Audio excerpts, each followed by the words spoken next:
Okay. Okay, so let's see. Just getting everything, trying to get everything good to go. Testing, testing, one, two, three. Okay, so we're live, and hopefully you can see me on TikTok as well today as YouTube and well, Twitch is of course. But I actually need to go to Twitch really fast because I need to hold on 1 second.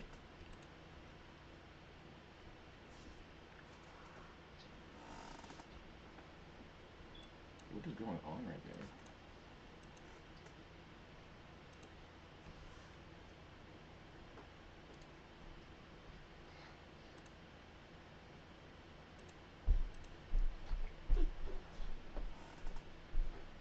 Hold on 1 second.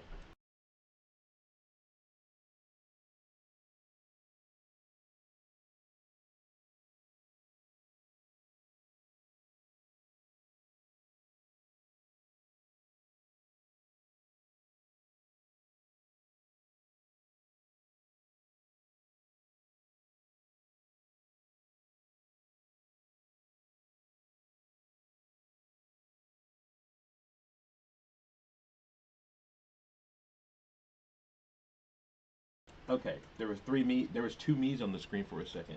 Okay, so just hold on with me, bear with me here while I get logged into some things.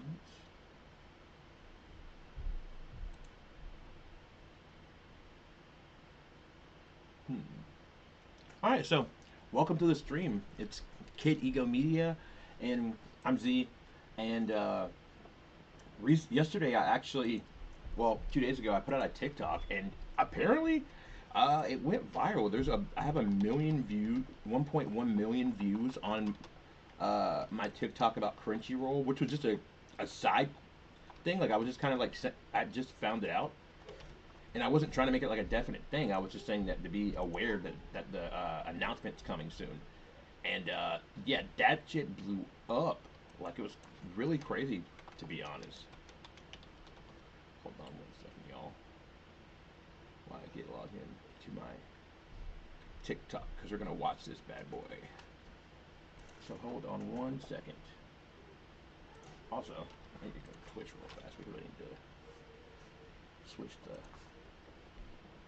name of this.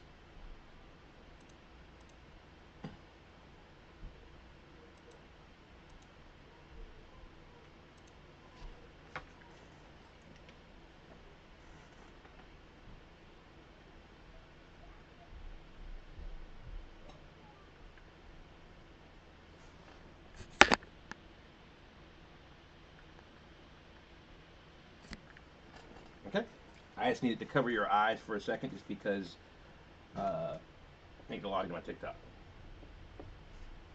And yeah, we didn't need y'all to get any compromising information. You know what I'm saying? So really, okay.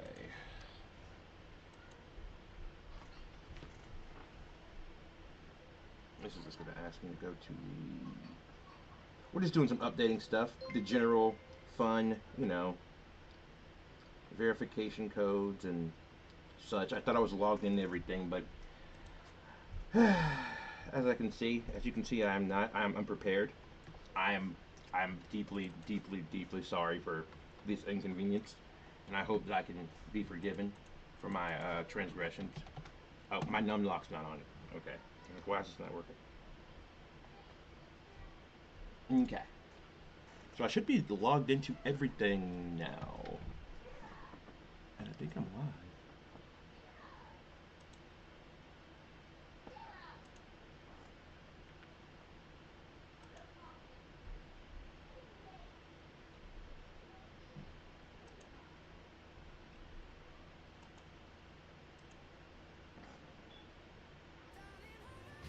Nothing beats a Jet2 holiday. And Sorry about right that. now, you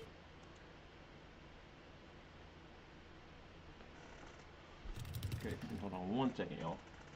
I'm gonna get off this as soon as I Okay, and honestly, when ice comes for me, put your phone down and slide these guys. Guys, we are underneath.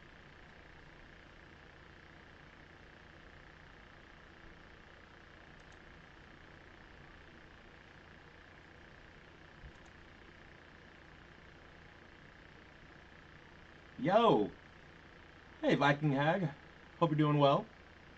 Yeah, pretty much what ended up happening is I just made that random TikTok thing, and then it just kind of happened, you know. Uh, what the Twitch title?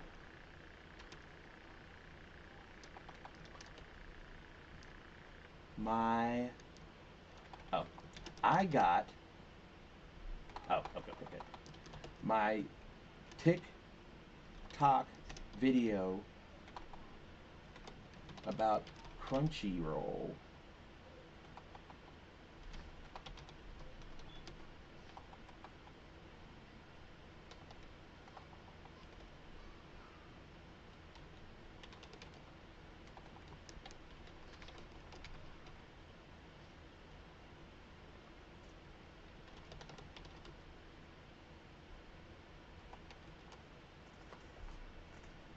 Okay.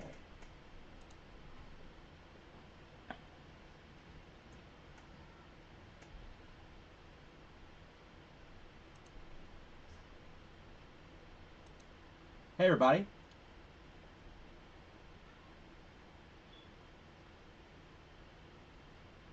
What's up, Ghostface? What's up, Sticks12? I don't know what you were referring to when you say Holy Big Back though, so I'm just kind of gonna. Okay. So we got a couple people watching. I'm trying to make sure everything's good to go. Okay. Okay. So here we go. All right. So, and I think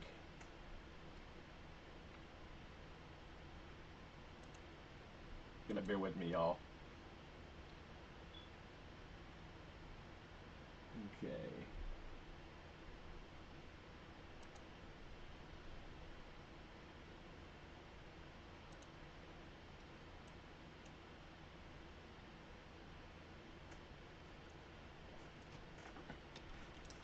Okay. So here it is. We can just play it. It's not even anything. It's just commenting on the fact that Crunchyroll's switching to their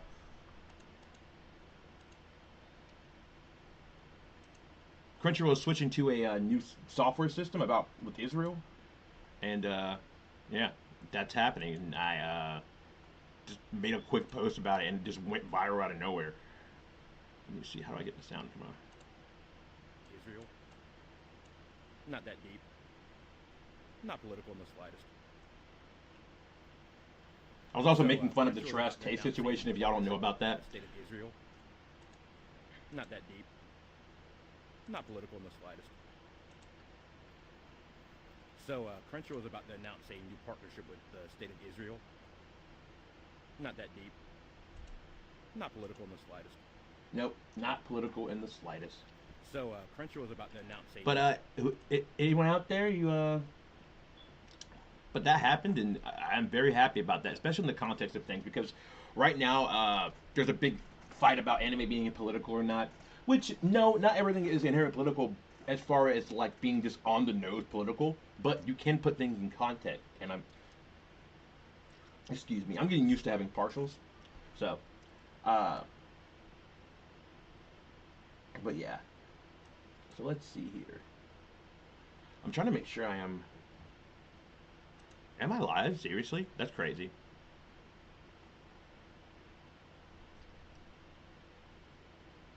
Let me see. I can look at myself real fast.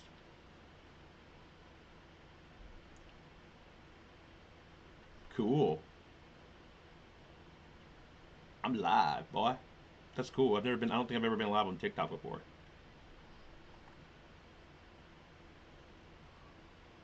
Cool.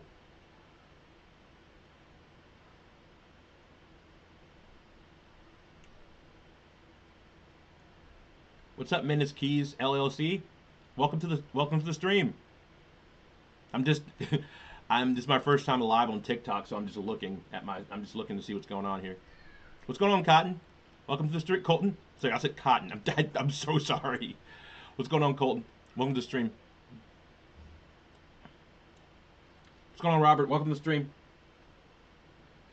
I will definitely be welcoming. We're gonna watch some. Let's see. I'm trying to see where my TikTok chats are because I don't want to be ignoring that. I might open. I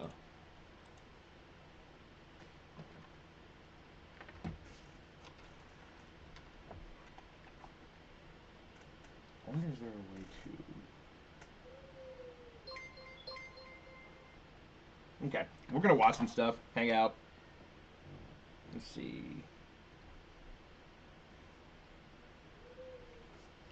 Let's see here. Okay. So, mainly I wanted to watch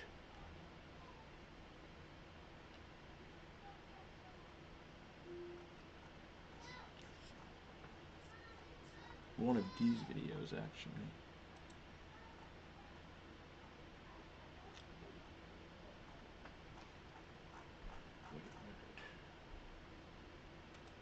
Well,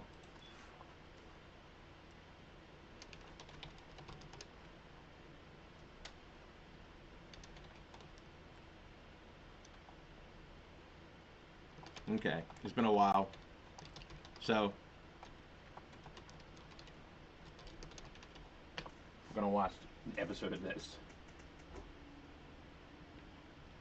This has been an ongoing series we've been watching on the on all our other platforms, and let's see. Japanese pop culture has influenced the entire world. And here in America, we're huge consumers and fans. From old school video games, manga, and anime like Pac-Man, Street Fighter, Dragon Ball, Sailor Moon, and Speed Racer, to modern trends like cosplay, goth loli fashion, and kawaii. Many of us Americans have become Japanaholics. I'm Stu Levy, founder of Tokyo Pop. Yoroshiku. For many years, I've been bringing Japanese pop culture to America, and now I've decided to take a journey across this land to search for otaku culture. What is an otaku, you ask? It's the subject of much debate. If you know the term, then you probably are one. When you admit it, we otaku should stand proud. So what does the word otaku mean? Some say it's a hardcore fan, sort of like a geek on steroids, so antisocial that they never leave their home. But on this show, we'll meet the opposite type. Otaku who are not only passionate, but also active in their community. The otaku who represent the anime, manga, game, and J-pop lifestyle. Throughout our 8-episode show, we'll be traveling to 20 cities across America, visiting some really cool otaku spots on the way as we interview our contenders. And on the season finale, our special guest judges will vote for the winner, whose prize will be an all-expenses-paid trip to Japan. Join me on this search to find out who is America's greatest otaku.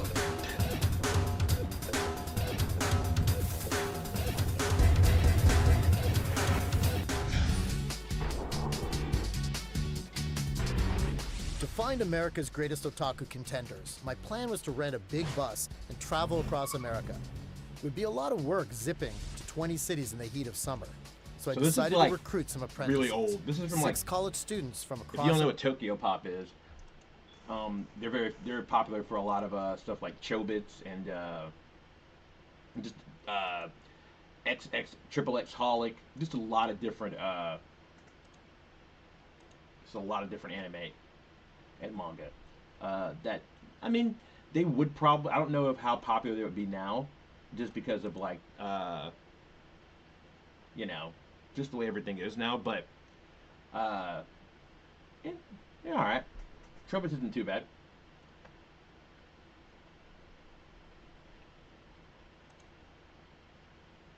America who are into otaku culture. I auditioned hundreds of applicants who showed their videos and resumes online. Then I selected finalists who were interviewed extensively. From those finalists, I chose my 6 student apprentices. I call them the Otaku 6. Oh, this gets lame. Congratulations, you've been selected as one of the Otaku 6. I'm sorry. I can be professional. Oh, thanks so. High five, my. See the difference in like anime now? Like, this was when anime was like still just, you know, you get beat up for it. Now it's mainstream. You got people like, you know, complaining about it, but like, I don't know, man. Like, this is awesome. Friend is here. Thank you so much. Oh my god! Seriously? Don't forget to subscribe. I'm on you TikTok so right much. now. I'm on Twitch. We're streaming Very on excited. I've been looking YouTube, forward to Twitch, this. God, TikTok I mean, right now. Counting down And days. It's great that it's hopefully we get a finally Patreon here. up at some I was point. worried about kind of a culture shock when it came down to LA because this is actually my first time here in the West Coast. I'm actually not tired at all. I should have jet lag. It's been a very long trip, but I feel very good. I feel like it's pure adrenaline that's kind of keeping me going at this point. Born and raised Let's see in how Anchorage, we used to act Alaska. before they had Colorado shame. was my first like lower 48 experience. Now I'm getting the nice culture shock of LA. I'm from Seattle, Washington, but I go to school in LA. It's finding out that I could be on a road trip for anime and manga and have it for an internship, like I was sold right there. Anime and manga have been like such a big part of my lifestyle. I started making my own mangas, writing my own scripts, so I figured this would be a good opportunity to get further into the biz. That dude's a character for sure. Welcome, Otaku 6. Each of you were selected from hundreds of online applicants. I grew up in kind of a small town where like anime and manga, wasn't really wasn't that big a part of it. And so, I'm hoping to show people like I did back home, it's not weird, it's really cool and fun. 6 is a bit of a theme on this show. You're the Otaku 6, and we've identified 6 qualities that make a truly great otaku. When I think of otaku, I think of someone who's very socially awkward, someone who doesn't really look that, someone who isn't very physically attractive, to put it bluntly. Damn. And so I kind of wanted to take part in this to show everybody that it's not like that. Welcome, For memory. the next 6 weeks, you'll be focusing Watching, on each of these qualities. World's one per America's week. Greatest and with Otaku. each It's a core show from quality, Tokyo there's a Pop from lesson about that goes with it. 11 to years learn ago. that lesson, there will be a challenge for you. It's kind of a Can anybody guess? show's kind of what a the 6 This show is kind of a time capsule in in how anime fandom in the stan culture has changed, or not so much, depending on what you core think. qualities are? I don't know. Well, we'll all be learning together while we search for him or her. I'm just really excited to meet anime and manga fans from around the United States. You'll work together with me this week to discover otaku culture. But from next week, you guys are on your own. Things I'm looking forward to is definitely to travel and definitely to Exactly. seeing how anime has influenced America as a whole. It's getting to see more people quite like myself. You'll be divided into 3 teams of 2 people each, 1 team per city. Now it's time to choose the teams. Really excited to go to all sorts of cities and understanding and seeing how otaku culture has spread throughout the states. I'll choose the first person who will choose their teammate. You ready?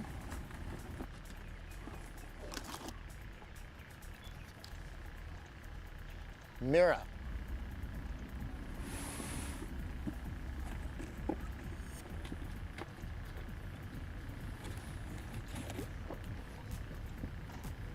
Who is it? Dominique. Congratulations.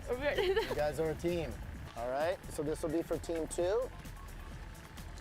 And of course, once you know team 2, you'll automatically know team 3. Diana. I can only go to one convention generally over the summer, and the thought of going to all these conventions and spreading the otaku love, and I have to admit, the thought of being able to dress up all summer was also a bonus. Dre. Yeah, you and me, bro. That's it. We're done with our initiation. We're going to move on out across America, 20 cities, 8 weeks. We're going to find America's greatest otaku. Do it. Yeah. All right. We're gonna go to episode 2. We'll catch everybody up. It's been a while since we watched this on our other stream, and they're only 5 minutes long. So watch about 3 or 4 episodes and go to something I've else. always wanted to travel, but I've never had the opportunity. And 5 since episodes. it's related to anime and manga, it's all the better. I'm all for it now. I have to admit, I am a bit anxious about sleeping on the bus. We're human beings, you know, we're all riding in a small area for a long period of time. So I'm sure we'll get on each other's nerves a little bit. That's awesome! The biggest concern I had was just not getting along with everybody, but everybody here seems really nice. It'll be fine. As long as the guys keep the toilet seat down in the bathroom, there shouldn't really be an issue. I do think that we have a group of responsible people and we can work through it. Definitely gonna just try to keep friendships on a very mutual level. I'm just really, really stoked for the whole trip. It's gonna be great.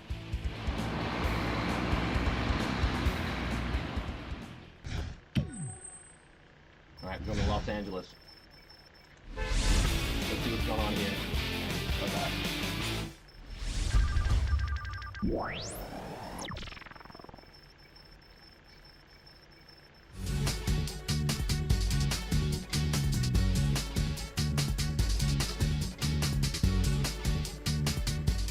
We're today at Anime Expo. There were tens of thousands of people, almost all of them in cosplay. Today, we're going to talk to them. So is this your first Anime Expo? Yes, it is. Yes, my third Yikes. time. 8th time. 3rd time. 6 years. Wait a minute. Almost all of them in cosplay. Today, we're going to talk to them. So is this your first? No! If you know, you know. If you know, you know. I would definitely in 2025 would never be caught dead in the Rurouni Kenshin cosplay, just because I mean, dude didn't know then, but I'm just saying that's unfortunate, bro. That's unfortunate.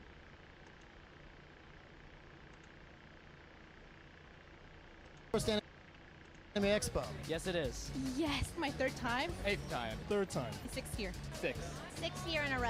What's the most interesting thing you've seen at this Anime Expo? Cosplays. Games? Panels. Probably all the voice acting workshops. I love the buying stuff part. Do you often dress up? I am cosplaying as Misty from Pokemon, This is Monster Hunter. I do my own cosplay and everything. and I like to think of myself as a more classy man-fan. Would you consider yourself an otaku? Yes. Yeah. Yes. Absolutely. Hell yeah. Absolutely. One of the old-time otakus. Yes, yes, yes, and These people ran. I mean, not ran. They walked so we could run. Like that is what I'm getting from this. You know what I'm saying? Like, let's see. Let me turn the video down just a little bit. Yes. It's sharing culture. It's everything. I love meeting new people. Thank you very much. Have a good rest Make sure you hit that like button. Follow. So we're here with Ryan Tumaliwan.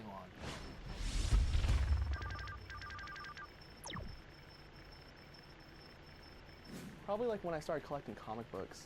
My very first comic was actually Punisher number 11. It just felt natural to go from comics to toys to anime. Throughout your entire collection, you've got 10 to 20,000 items. Yeah. Jesus about- Christ. I could probably buy like a huge mansion with all the stuff that I could, if I were to sell everything. That's not gonna happen though. There was like this saying in Genshiken about this, there's like souls in everything. I guess it's like a primitive culture religion, and that's kind of like what I think. A collectible and not opening it.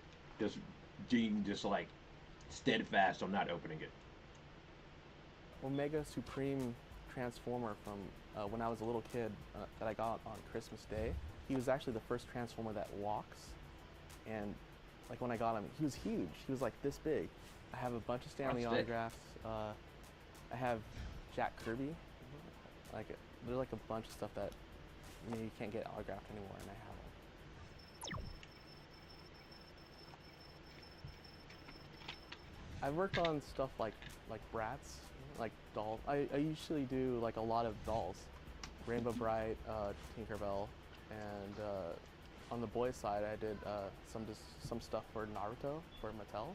I like get toys for reference usually, and then like inspiration. To me, it's less of a toy and it's more of like a modern art piece. Have you ever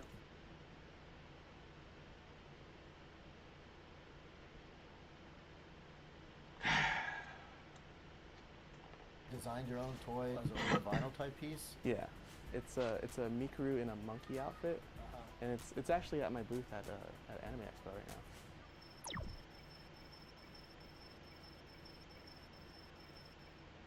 Well, I've always been a creator, I guess, like an artist. My family is mostly artists. All the influence from manga and all the visual That's really good. influence, like, actually made me kind of go through that route. I mean, I've always wanted to become a comic book artist. I usually just come up with a story and I would draw it, and since I do come from an art school, I have a lot of art friends. I would bring some of them in. Make sure you and share the they would live. help me out, like with say coloring or like logo design. I created this comic called At the Blade of Dawn, and that's actually one of them. The other one I created is Congoers, which is for an anime podcast on the East Coast. Okay, never heard of that. Ryan, is he America's greatest otaku? Is someone else America's greatest otaku? That's what we will see over the next few weeks. And that dude was pretty big otaku. With his questionable figurine.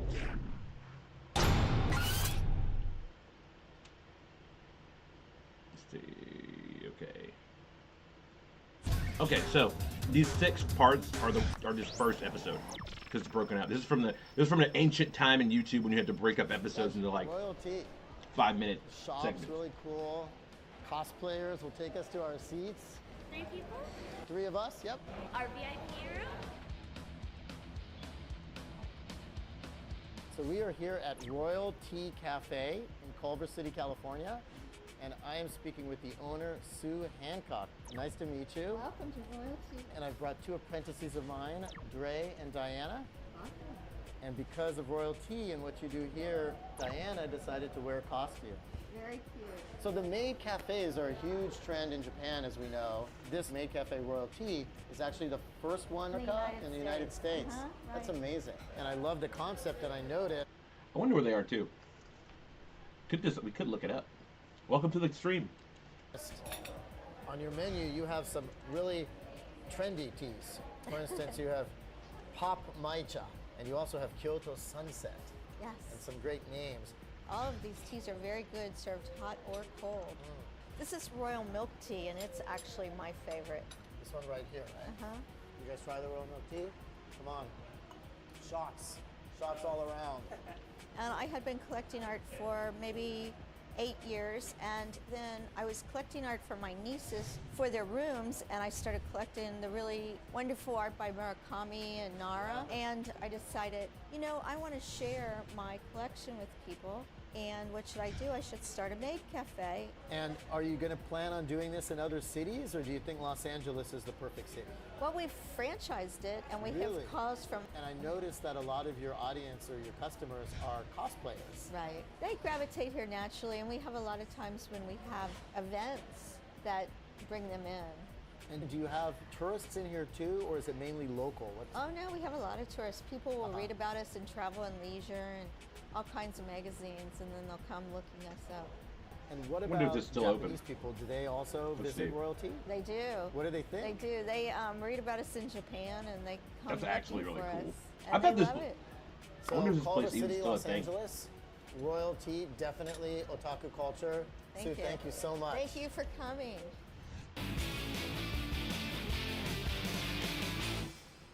I am here with Christine Choi.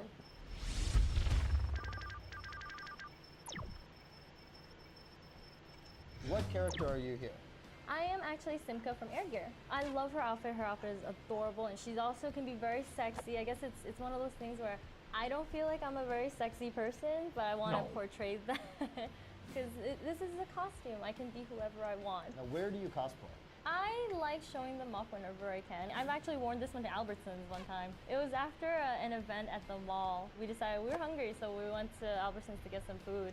And the workers there were very amused. They even took me aside and had me take some pictures with them. So you're spreading otaku culture Yes.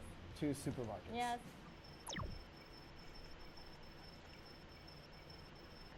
I usually go to the local Joann's fabric store down the street, and I feel around the different types of fabric that I could work with. Like her cuffs do this little puffy thing.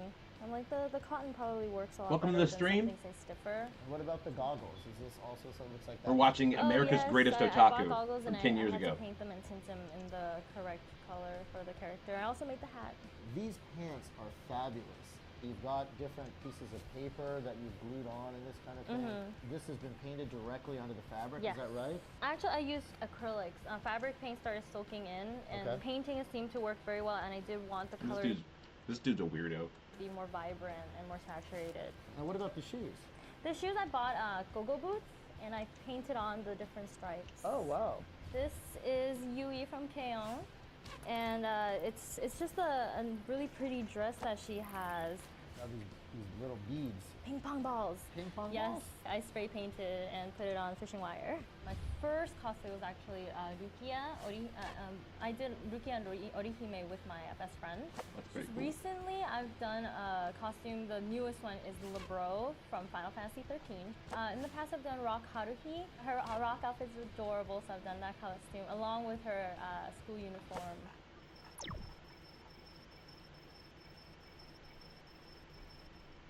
So you have some special earrings? Yeah. Tell us about those. I took a little flash drive reader in different colors, and I actually stringed them into earrings that I can wear on my ear.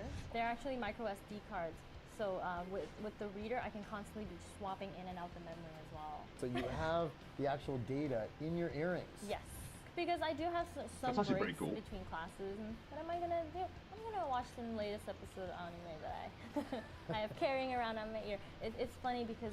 Dude, that's like crazy because like now you just be like, I'm gonna look at my phone. You know, I'm gonna look at my phone. Back then you had to go through so many trials and tribulations to get like a portable piece of anime media. Crazy. All the students around campus, they don't know me by name. They know me as the USB earring girl. So is she America's greatest otaku? I hope so. We will find out.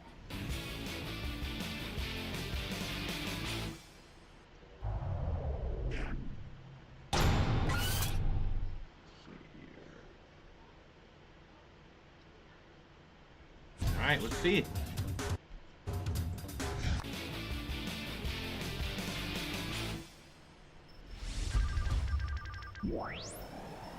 Twitter.com. Ah, man.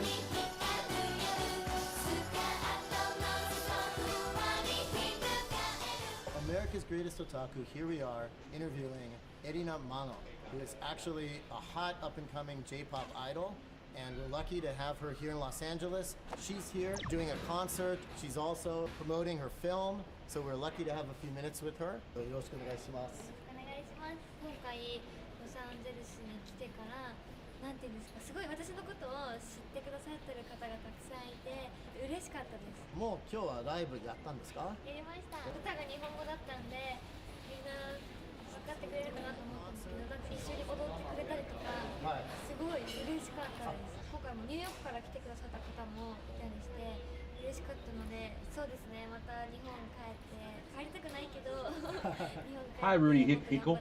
How you doing, man? What's going on, Rudy? 頑張ります。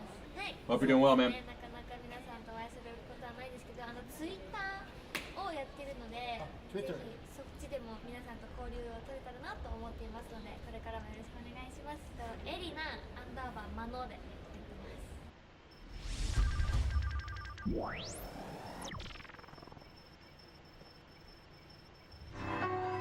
Here we are at Club Nokia, where Yoshiki is presenting his Yoshiki Foundation. It's a great event. We've got lots of cosplayers, Yoshiki! lots of J-Rock. Y'all, remember Yoshiki? If you watch Dandadan, Yoshiki was ex-Japan. The you know, the hold on. He's the drummer for ex-Japan. I mean, I'm definitely gonna shameless plug myself because I also have a TikTok about that. That was actually the first TikTok that like kind of went somewhere. Got 100K on that one. And if you are just joining, tonight's a celebration stream. I'm just celebrating the fact that I got a 1 million view TikTok out of nowhere, and yeah, thank you for everyone who's joined and followed and just supporting the channel. That's awesome. We're available on TikTok.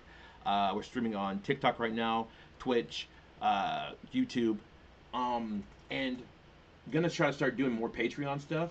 But for the moment, let's see.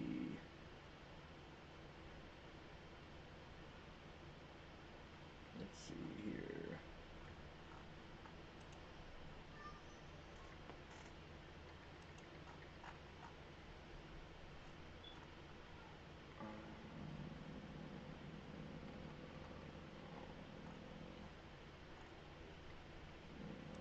Okay, right here.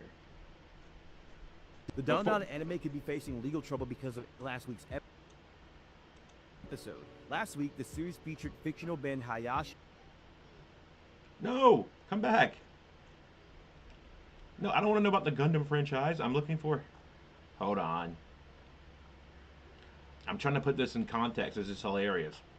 That the Yoshiki just gets it's just everywhere now for no reason. The Don Don anime could be facing legal trouble because of last week's episode. Last week, the series featured fictional band Hayashi who performed their musical number, The Hunting Soul. The English dub even got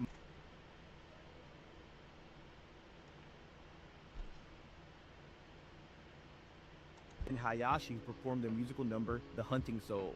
The English dub even got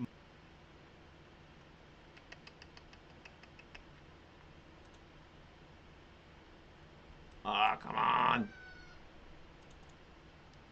Might be pushing the bandwidth limits with all this going on.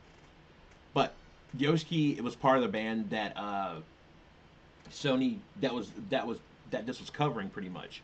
Wait, it might actually go this time. Hayashi who performed their musical number, The Hunting Soul. The English dub even got Mark Hudson, the lead singer of metal band Dragon Force, for the vocals. The issue came when Yoshiki frontman Japanese band X Japan posted on X noticing some similarities to the band's song Kurenai. In response, Yoshiki posted, "What's this? Doesn't that sound like X Japan?" and added, "Huh? I don't know anything about this. Is this okay? My dear fans." This dude like totally threw like fuel on the fire just because Don Don was getting like attacked left and right because like Don Don's like is pretty much a bunch of memes, to be honest. Like it's literally memes. Like, please tell me what's going on.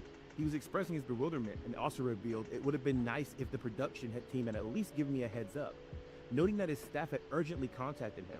Yoshiki also expressed that when he first heard it, he had thought that it was amusing, but after being contacted by lawyers, he added his best to ask all parties in advance. Yoshiki took the X one last time with a better understanding of the ongoing situation. Since this involves a song managed by Sony Music Publishing, it seems a discussion will soon be held among the relevant parties. I'm an anime fan myself and enjoy works like this, so I hope this moves in a more positive direction. So it seems like this is more of an issue with copyright infringement, even though the band is doing a parody. Now, hopefully this is something that is resolved because Japan is notorious for not having fair use laws. Even parodies, or in this case, homages, are tolerated and at any time can come under scrutiny. Anyway, I think this is a case of corporations flexing their muscle and power for no reason. I mean, the band X is fine with their intellectual material being covered, or in this case, parodied, but Sony seems to be the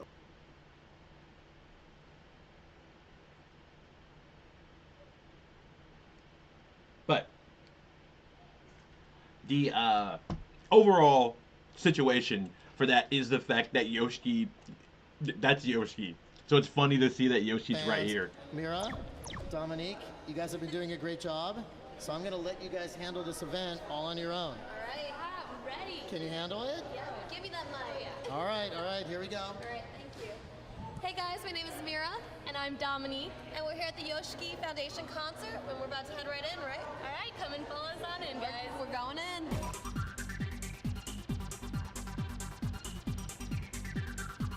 So tell us why you're here today. Oh, we're here to promote and see Yoshiki.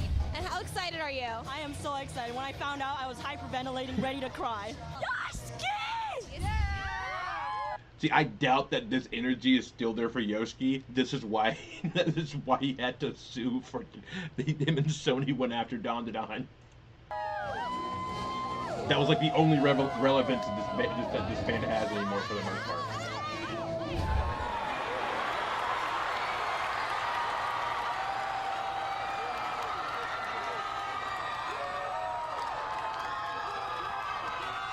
You haven't even heard the song yet. We're gonna actually not perform. We're gonna do this song's music video right after our performance of this acoustic version. Tosh, do you wanna say anything? Are you ready, guys?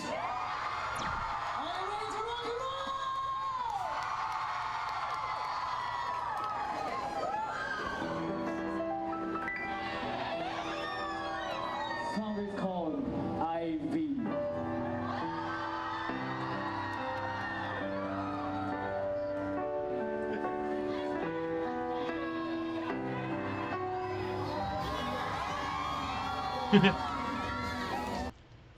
They couldn't play that. Or they're gonna get copyrighted.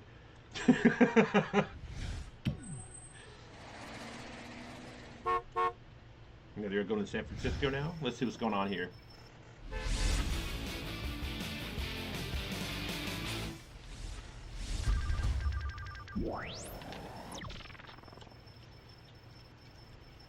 Don't forget, we're live right now on Twitch, TikTok, YouTube, Patreon. Don't forget to hit that like, subscribe button, follow if you want to, depending on which platform suits your fancy. This is Kid Ego Media, and we're watching America's Greatest Otaku right now. In San Francisco, at what looks like a drab and boring hotel. But inside the lobby, we can just kick back the hotel. What? But I'll just pause it right there.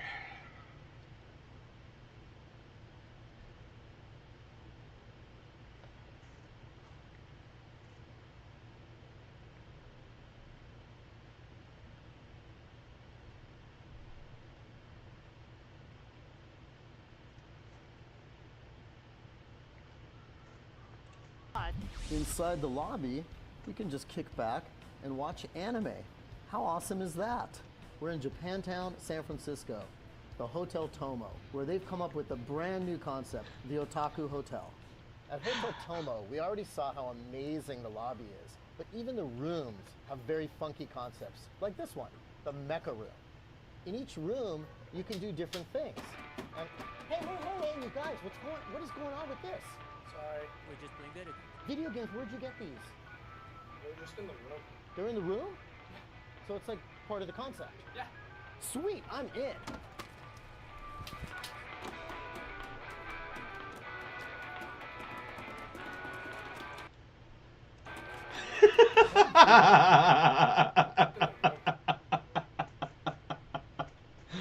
Awesome. I'm telling you, this dude is ridiculous. I don't like understand it at all. Like, I'm just like, why are you like this, man? Like look at this. They're in the room? So it's like part of the concept? Yeah. Sweet, I'm in.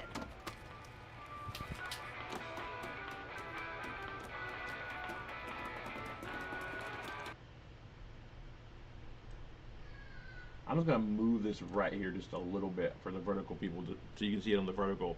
I know it's a little bit hard, but look at this. Why? Why would you? This dude is.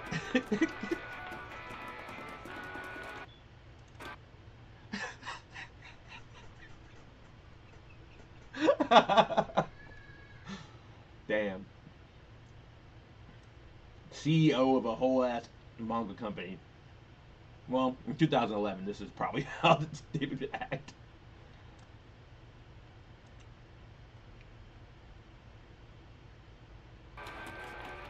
So I'm here with Joe Eckloff, the manager at the Hotel Tomo, which is adorable, as we've been finding out so far.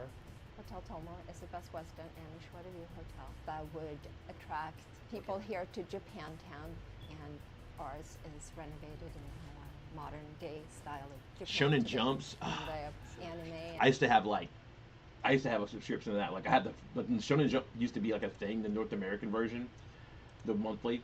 That was like one of the best points in time, like to be an anime fan. Like just because like Naruto was in it, Shaman King, One Piece, and they started like getting the actual IP for the anime too at the same time. It just was like that's when it all really felt like it was starting to come together for like being a manga and anime fan, and like I'll never forget that. Had a subscription, and that's like that magazine is why we have like the manga we do today. Like you see Shonen Jump on the side of things, or SJ, or Shonen Jump Plus.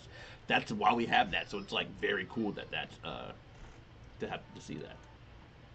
And manga fashion, depicting a little bit of street fashion as well. For the Mecha Suite, we've had everything in there, from a bachelor party where they were playing racing games, and then it connects with the guest room, so you can then spend the night as well. And that's where we are right now, in the guest room that's connected to the Mecha Suite. So this pretty artwork, sick. every room has amazing artwork on it. All the artwork here in the hotel, from wall murals to the ceiling, is from an artist. His name is Heisuke Kitazawa. He created just for us. I think it speaks to everyone who's young at heart. The name Tomo means friend, of course. How did you guys come up with that name? We actually held a contest when we renovated the hotel. So who was participating in this contest? Everyone in the neighborhood. We, rallied and welcomed any kind of suggestion, and it just seemed to speak to us. It was a short name. It was something we could all relate to, and Come to Stay with a Friend just seemed to fit the concept. Sure. So anime and manga fans, have they ever stayed in the hotel? I would say yes. Some of the appreciation we've had at the hotel is they've actually pretty drawn cool. pictures when they've stayed here, and they've had a Really? really fun, awesome time. We put them up in the lobby. The only sad thing is, like, I wonder if any of these things if they were just like a little too early for their time, because a lot of these things a lot of these concepts would blow up so hardcore nowadays. Like, I have no doubt that an anime hotel like franchise would like take off now. Thanks, Joe. Thank you, Stu. Really appreciate it.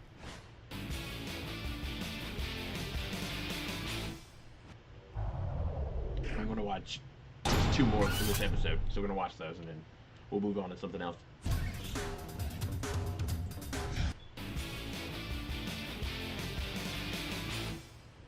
We are here in San Francisco meeting our America's Greatest Otaku candidate, Gina Galliego. This horrible quality. So what got you into otaku culture?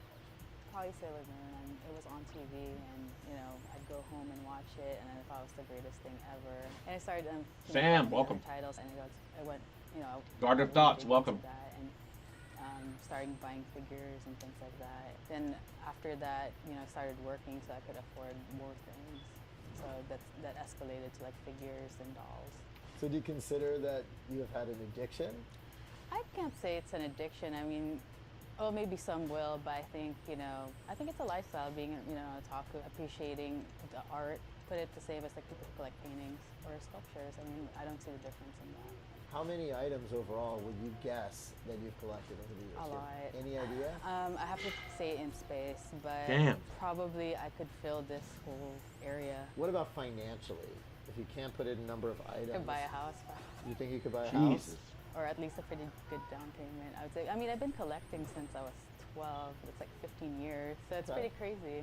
On average, I probably spend $1,000 on anime-related stuff. Dude, they have to have like In a month, on average. insane What's amounts the of most you've ever spent on anime stuff now.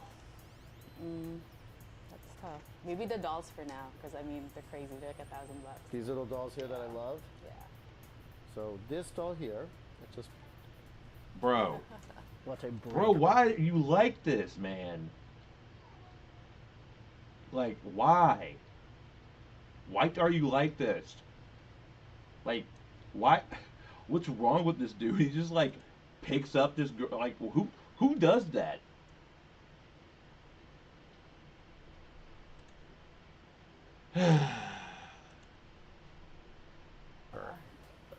So she is worth $1,000. No, not her. I think I Not paid her. $700. Oh, But this well, one, she's cheap. She's cheaper. And then this one is the more coveted one, Oh, I guess. yes. So that's $1,000. She's the one. Look at this. I have $1,700 worth of dolls sitting on my lap right now. And do the clothes come with the dolls? They do, but they, again, their clothes are also limited. So these dolls are probably more well dressed than I am. I noticed that you've got an incredible amount of autographs.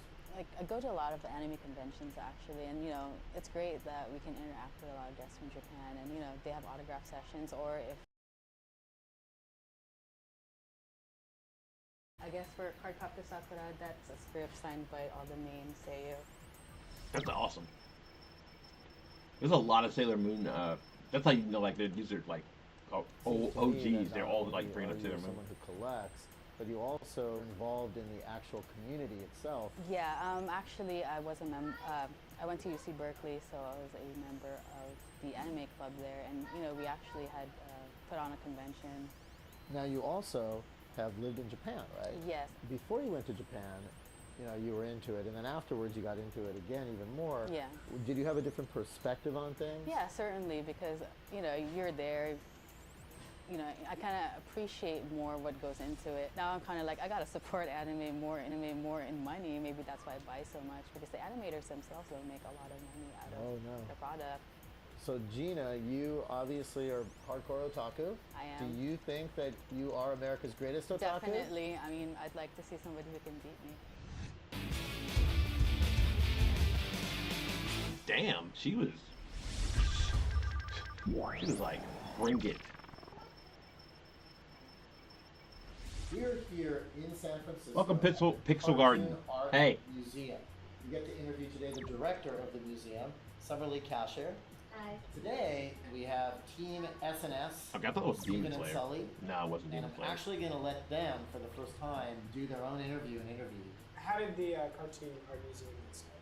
The museum was started in 1984 by a group of collectors. They had been collecting artwork, but they thought, well, we need some place to put it. You know, where can people actually see this artwork? So they actually formed a nonprofit museum. The collection has over 6,000 pieces in the collection. Jesus Christ. There are larger collections of cartoon art, so we just deal more with exhibiting and not as much with the, you know, the storage, because there's a lot of artwork out there.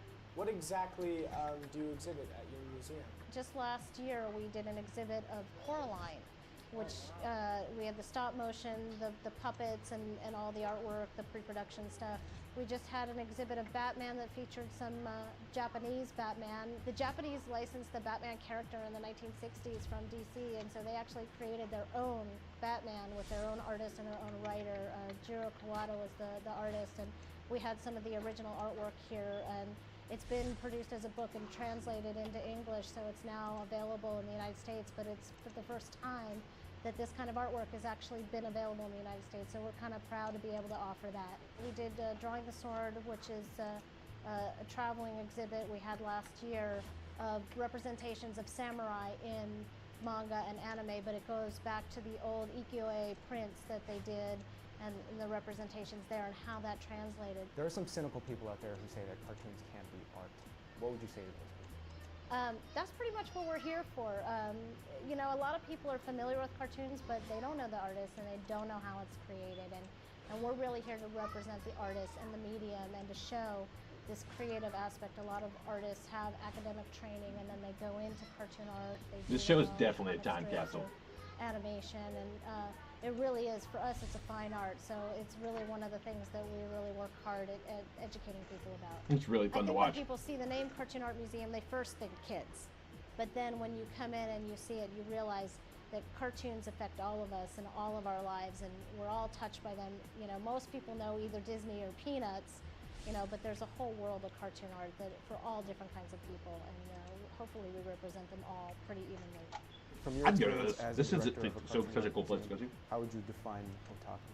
The straightforward definition I've heard is sort of just a geek or a nerd, you know, so, but there's also a sort of a derogatory meaning of otaku, sort of a shut-in, and so. Back in the day, otaku was used more of an insult than it is now. The insult now is weeb, but back in the day, the insult was otaku, because it's meant a shut-in, a person who was like super obsessed with their hobby to the point of obsession, and they would not come outside. But now that we call those people weeb, because otaku culture is just like exploded into something else. So, you know, I think the modernized word is sort of more towards the geek and the nerd and less towards the shut-in. And I think all of us have a little bit of otaku in us, basically. You can't help Indeed. it. Some of them, you know, push it down, and others of us let it flourish. And, you know, yeah, I think that she is totally right. Yeah, we have one more episode of this, or part of this episode, then we'll move on.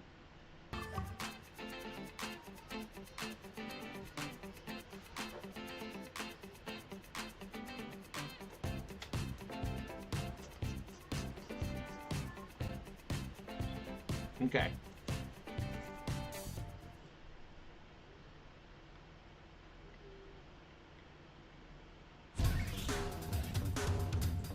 I'm here with a San Francisco America's Greatest Otaku candidate, Elizabeth Schweitzer.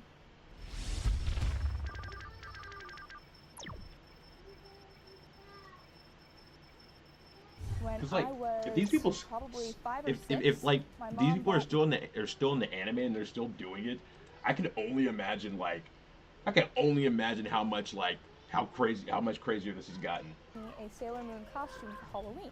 She made another one for me a couple years later, which was Sailor Chibi Moon, a little pink-haired, her daughter. Right, right. And I wore No. that with pride. I thought it was the coolest thing. My mom actually made it.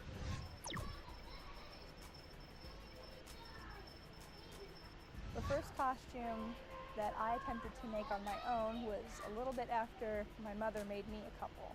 Which costume was it? Kurenai from Naruto. Okay. If you saw the pictures, you would not recognize it.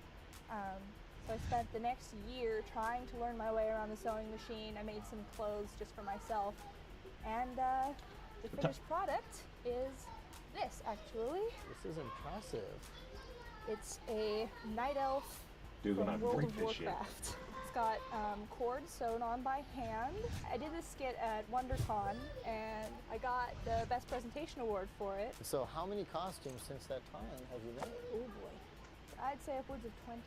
Really? Dude, that's Just crazy. 3 years. Wow, so you're literally making costume like every 2 months. Pretty much. It looks like you've got a few over here. Oh yes. Here's another example of my early work. It's actually part of the bodysuit that I used for Sango from Inuyasha. This was the first costume I actually ever won a craftsmanship award for.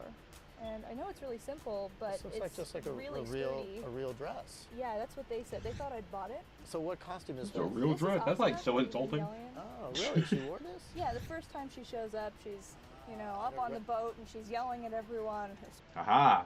Someone's not a real weeb. skirt flies up. That's this one. The yellow heart is the symbol of prayer or pine. I practiced that stuff in the mirror. Nice, really good. So tell us about this costume. This is a costume of pure pine from Fresh Pretty Cure. I'm crazy about attention to detail, so in order to cover all my bases, I made it. And you've got the wand. Which is also homemade. And your hair is different. That's crazy, dude. It's a wig. This is a wig, and so was the other one. This one used to be platinum blonde. And Wow. the character's got like an orangey yellow hair, and I wanted it to look pretty natural. So I took ink, mixed it with alcohol, diluted that with water, sprayed it onto the wig and the Jesus Christ. piece, which is actually a clip-on, which was a different blonde. So I had to dye them to match.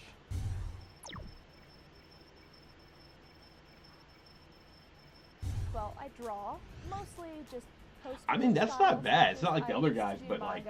But I found that I am not the most talented writer, so until I find somebody whose writing is compatible with my art, I'm just gonna hold off on that. I've got the skills for it, I just don't have the stories or the concepts yet. Oh God. I do sing. I'm actually part of a non-profit singing group that's based in Japantown. Can you sing a little for us here? Yeah. Yeah? What are you looking for? Can you Sailor Moon? Sailor How about- Moon? Yeah. ごめんね素直じゃなくて夢の中なら言える主導体の足を進んで今すぐ会いたいよ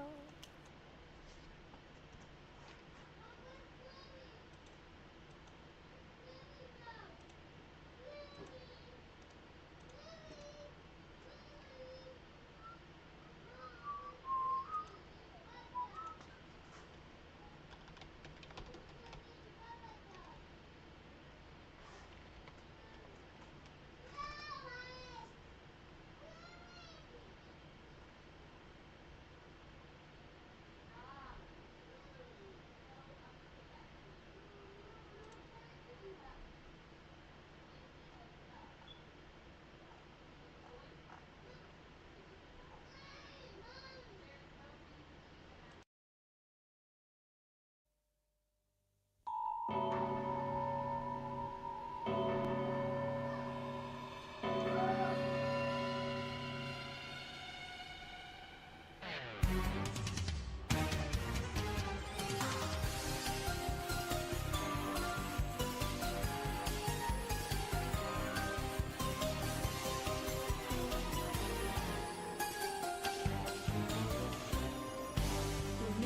Nice,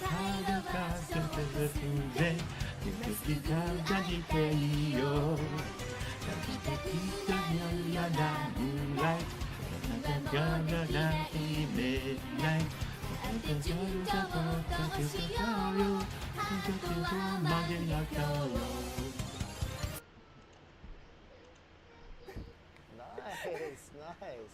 So you do all that stuff. Do you think that you're America's greatest otaku? I don't think it, I know it. So you know you're America's greatest otaku. Absolutely. Guys, what do you think? Elizabeth Schweitzer?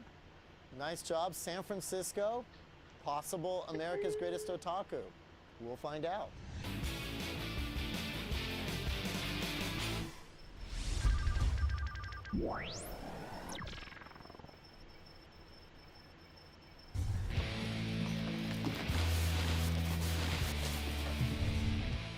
This dude is ridiculous. Said he'd be here right now. Oh, you guys, this is a pirate ship. You don't think he has a secret room, do you? I got something. Daniel, you had a secret room. Of course, every pirate should have a secret room. Nice to meet you. Nice to meet you. Can you tell me a little about your company, Three Rings? We started 10 years ago. Actually, this week is our 10-year anniversary. So we started by building a game called Puzzle Pirates. And Puzzle Pirates is an online virtual world, kind of MMO, RPG that we built with a very small company, and it was really myself and my co-founder and 4 other guys, 6 of us, and we kind of beavered away for 2.5 years and built this game. Launched it, and people liked it, so that kind of got us started. Basically, what we do is online games only, and nearly all of them have a kind of significant multiplayer component. Some of them are more like virtual worlds where players can create content, and others are more like traditional video games. I see that you got an award for the Independent Games Festival. We did, yeah. Puzzle Pirates won Technical Achievement and Audience Choice. And then Bang Howdy, our second game, won Technical Achievement. We actually accepted the Puzzle Pirates Awards wearing pirate gear. All 6 of us trooped up on stage with, This place is amazing. What inspired you to create this kind of office environment? When we moved in here, the back room here was completely empty, and we were getting a bit big, and we were going to have to. And just at that moment, a friend of mine dropped me an email. He said, "Hey, I love your new game." And they were going to be sad. And by the way, my wife and I are starting a new business, and we bought this robot. And you feed the robot a piece of plywood and a vector art file, and it chops it out. And so we can make things, all kinds of crazy things that you can, they said anything you can imagine, we can kind of make it. And I said, well, this is great, Jeffrey. Let's talk about what we can do. And so Jeffrey and Gillian came in. Most of what you see is actually made out of plywood. The name of the company that did it was BecauseWeCan.org. And one final question, would you consider yourself an otaku? Yeah, pretty much all of these guys are, they're super motivated by what they do. They're really excited by making games. They're really excited by playing them, and so on. So we share that, and in that sense, we're all otaku. Thank you. It has been such a pleasure. Thank you for coming by. Thank you very much. Daniel, thanks. Thank you.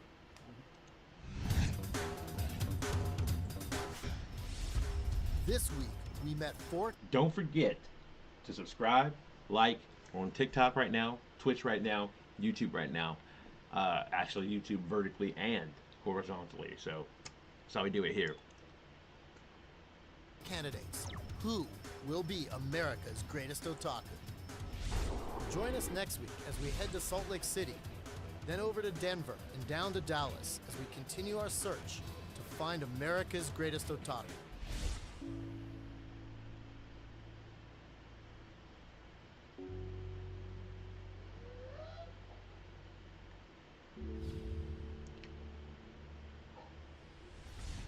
Oh, you guys beat? Yeah. San Francisco was intense. So we went to LA, then we went to San Francisco. You guys have a favorite? I gotta say San Francisco. Yeah. San Francisco was so sick. I love that city. Not to mention Hotel Tomo. Hotel Tomo was dope. Yeah, the 3-ring was awesome, and the guy in his 3-piece suit was like all flamboyant and stuff. And the lady who we interviewed, Yeah, Summerly, Casher. she nailed it with the definition of otaku. Yeah, she did. Let's go with LA. Andre's the only one representing LA, my hometown. Anime Expo. Anime Expo was sick. It was fun. World The tea was amazing. The Mira food liked, there was yeah, so great. Mira liked the food. Mira ate all the food. I didn't Yeah. even try one. I like Ryan's Ryan's house. place. He had like over I $1 like million Christine, worth her of voice. stuff. And you guys, honestly, your time on the mic, and when you guys did the interviewing, all of you Wait a did a minute. really great job. So from next Wait a minute. Mira ate all the probably. What? Hold on. Was that? She nailed it with the definition of otaku. Yeah, she did. Hold on. Yeah. Still go with LA. Andre's the only one representing LA, my hometown. Anime Expo. Anime Expo was sick. It was fun. World The tea was amazing. Mira The food liked, there was yeah, so great. Mira liked the food. Mira ate all the food. I didn't Yeah. even try one. I like Ryan's house. place. He had like over I like $1 million Christine, her worth of voice. stuff. And you guys, honestly, your time on the mic. Dude. Speaking of trash taste. That's Maylene. That's Trash Taste Manager. Holy shit. 1 second.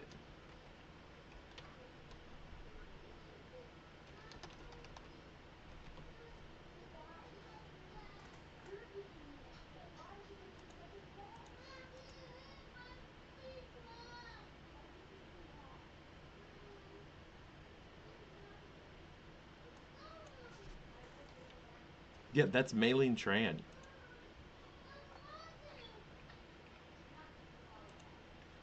I'm not tripping, I don't think.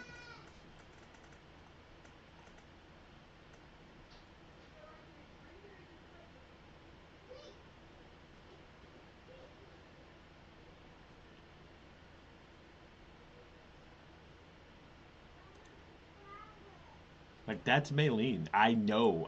I've seen her like a couple times from the show when we used to watch Trash Taste before I realized they were just a bunch of weirdos and grifters. Hold on.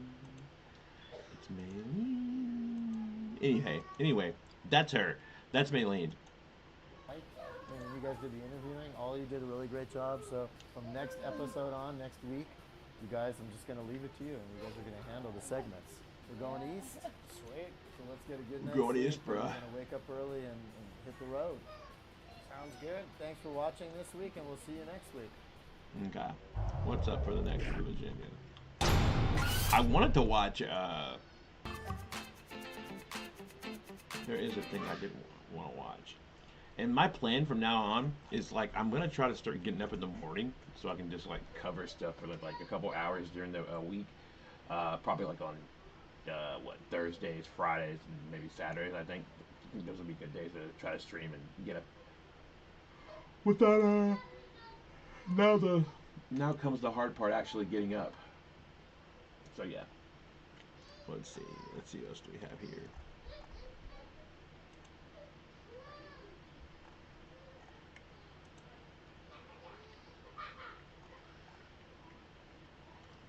Let's see.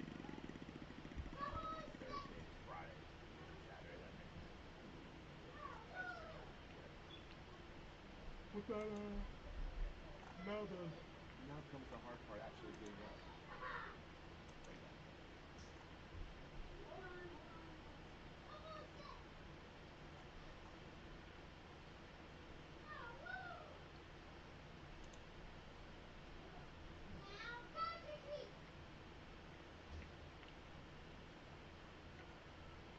Yeah, I'm streaming doubly on YouTube right now. I'm streaming with the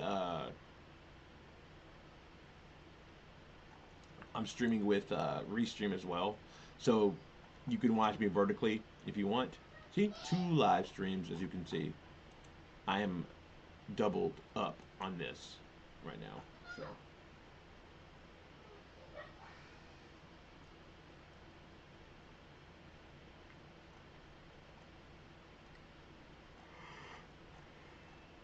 Let's see. What I wanted to look at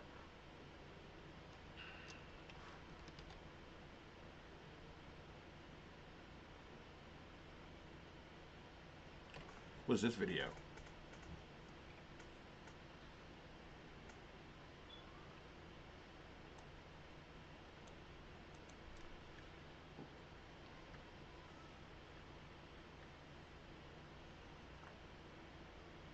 from Big Dad.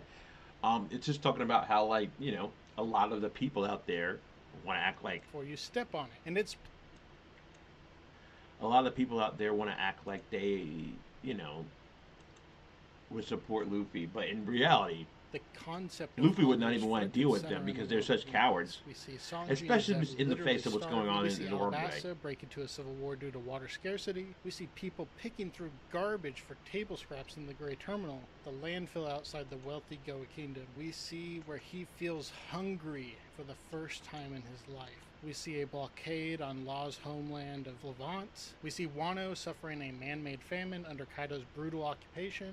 I'm often forced to think of the real-world parallels, that Israel is currently starving children and babies in Gaza with a manufactured famine. There is plenty of food just miles away, but Israel does not let it go into Gaza. There's an abundance. Just like in Mary Joie, the wealthiest gluttonously consume without ever knowing the feeling of hunger. And do you know how Israel gives food to Gaza? They throw it on the floor. The starving people who are trapped are forced to scurry for food like rats. That's how they view the people of Gaza. By the way, the median age of Gaza is 18 years old. They were walled into a tiny island, but they still had hopes and dreams. They had a life. They endured tragedies generation after generation, but Israel destroyed all of that. They forced them from their homes, made the land completely unlivable, and they continue to exterminate them. After all, that's what you do to rats, so that's what they do to Gaza. How evil is that shit, bro?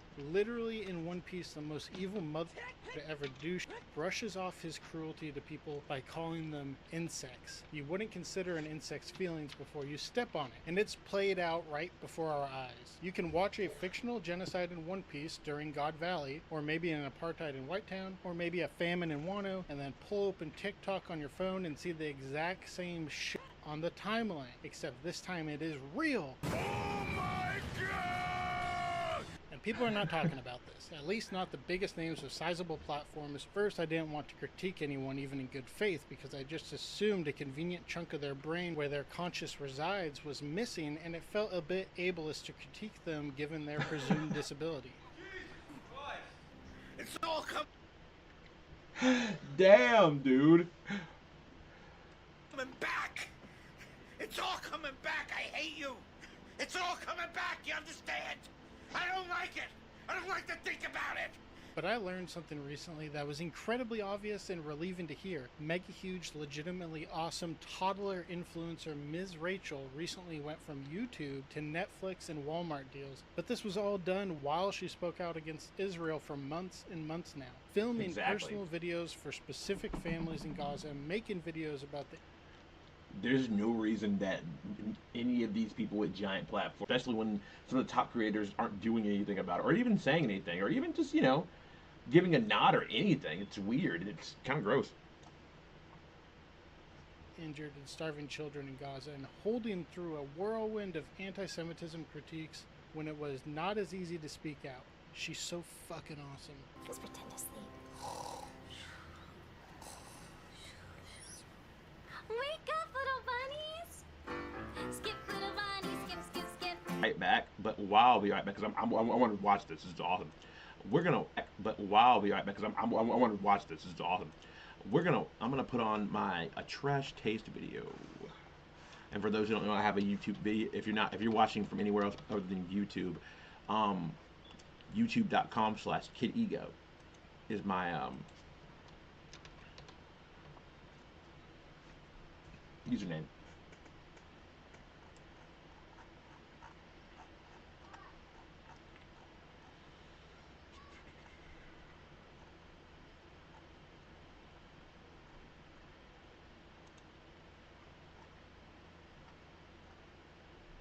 Hold on 1 second.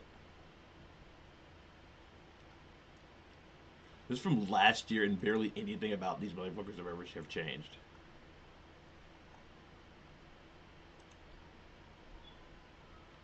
I'll be right back. For a while, and I just want to,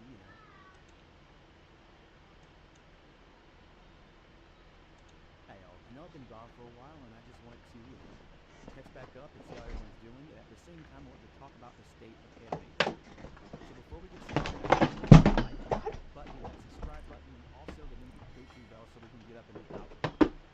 The best way to get this video can be seen, and if you like us, you can support us also on Patreon if you want to help monetarily. So I don't know if you've noticed, but I love anime. It's one of my favorite mediums. So naturally, a lot of my YouTube time is spent watching anime reviews and anime analysis. But I will for sure invite you. That AnimeTube is kind of boring on me. Not a lot of creators are making their viewers think deeper about the medium. A lot of the creators have decided to play it safe. There are really no hot takes or creative. And I get it. It's easier to make content that confirms the biases of your viewer rather than challenge them with new content. You can get that bag somehow. But at a certain point, you do begin to insult the intelligence of your audience.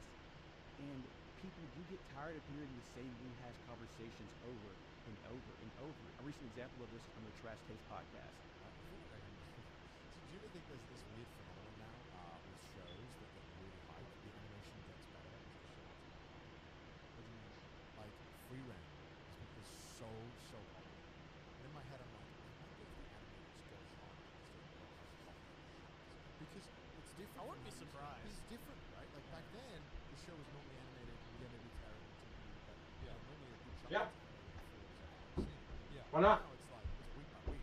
Well, so I mean, if you're about to be seen by like a fuck ton of people, you're like, all right. They were talking about anime production, and this is not the first time they brought up anime production. So a lot of people took to Twitter to criticize the fact that they've heard this conversation over and over and over. Some did point out that the boys have all toured animation studios.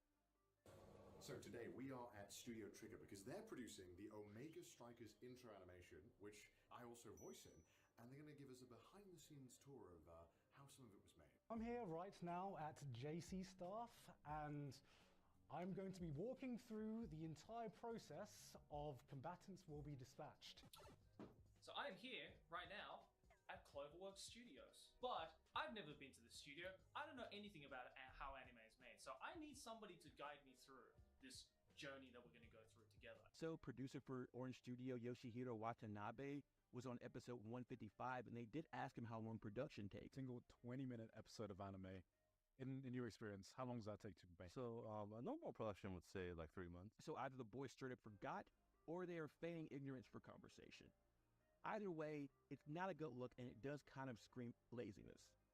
How many times do you have to tour an anime studio or talk to anime producers before you know the situation in the anime industry, especially since they live in Japan and have the access and resources to do so? The anime industry is not in a good place right now, especially for animators, and many fans don't know how bad it is at the moment. So for three people in their positions, they could do a little bit more than speculate. Jujutsu Kaisen is a prime example. The second season had issues throughout the whole season, and Giga barely mentioned it in his 2023 best of video, and everyone else was radio silent. And look, I know it's not their job to be following everything that's going on in the anime industry. For people who have built their livelihoods off of anime, they're kind of silent when it comes to issues that have to do with the workers and the labor that's being put in the anime. And I think it would have been pretty cool for them to bring on a producer from MAPPA or be able to talk to someone in the industry that knows how bad everything is instead of, glamorizing it. Another issue I do have with that is that they said there was nothing that could be done regarding these issues when there are tons of organizations like NAFCA they could have spoken to, or the Anime Dormitory. The Anime Dormitory actually houses and feeds animators, and they have a Kickstarter that I'll put in the description box below. So for someone with such a small platform as myself, it does irk me to see anime YouTubers with giant platforms saying there's nothing that can be done about the current state of the industry when they can be educating us themselves. Now, I do want to make sure that everyone knows that I do have no issue with Trash Taste. I relatively enjoy it and look forward to every episode each week. But I do think that they could do better, and I think that they should do better, because we're talking about something that brings us all happiness, and if it goes away, what are we going to do? My next issue may not make sense to my melanin deficient otakus, but have you ever noticed that AnimeTube is saturated with white boys? And don't get me wrong, a lot of these creators are good, but AnimeTube is wider than a newly opened Google document. But ego, you say? Gilguk is the biggest anime YouTuber, and he's Thai. And to that I say yes. Gilguk is the biggest anime tuber, and he is Thai. However, that clearly makes anime content for a broader audience, which means he has to avoid politics as much as he can and it makes its content neutral and apolitical at best. Don't actually challenge them or bring up difficult conversations that a lot of fandoms need to have. Now, there are not that many black anime tubers that are at the top of these lists, but you can subvert the algorithm by having bigger creators share smaller creators. It's very male, and it's lacking in a lot of diverse voices. Content is generally skewed towards a white male audience. It's not like there aren't any diverse voices in the space either. They're just nowhere near the relevance of people like Joey, Giguk, C-Dog, and we know that's because of the algorithm. My main question is, how in 200 episodes of Trash Taste have they not had one single black person on the show? They've been in America extensively, multiple times, and there's no way they don't know Corey Kenshin, Mark Phillips of RDC World, Sylvanas, or Caleb City, and those are just the big creators. Unfortunately, this is a pattern that's not uncommon in anime fandom, having a white blind side. Black Americans make up about 17% of anime watchers in the US, while only being 13% of the population, and that number goes up higher the younger you get. So why then are the biggest anime YouTubers white or white adjacent? A lot of great discussions are being missed out on the platform, and there's virtually no reason for that to be happening. My ire also isn't just reserved for white anime YouTubers either. I'm getting tired of the hood anime trend. It's kind of starting to get old. Aside from a few creators, there isn't much originality in that space either. And unfortunately, this has to do more with forces outside these creators' control, namely the algorithm. Unlike our white counterparts in the media space, many black entertainers are forced into molds. So a lot of times black entertainers play into caricatures and stereotypes, so they can entertain white audiences where the money is. And like I said earlier, get the bag. But it would be awesome to see more black creators who don't have to play caricatures just to get paid attention to. Black people aren't a monolith, and we need more representation for all of us, without having to code switch to pass white sensibilities. There is a whole new wave of anime YouTubers that are coming up, focused more on anime and anime adjacent content, political deep dives, and just deeper conversations about the medium that go past. Don't think you beat One Punch Man. There's a lot of new things coming out, and it's very exciting to see. So instead of the old guard gatekeeping, they need to start making new guard. These up-and-comers are coming from various backgrounds, and they deserve to thrive in this space just as much as anyone else. And I'm going to put some of my favorites in the description below. Some are black, some aren't, but all of them are definitely worth checking out. So I hope you like this short video. These are just a couple of my thoughts I had on that about AnimeTube, but that's what y'all play with. Simply like and subscribe to get this video out to a bigger audience, or if you're feeling charitable, head over to the Patreon, and we'll see you next time. Hey y'all, I know I've been gone for a while. And not a damn thing's changed.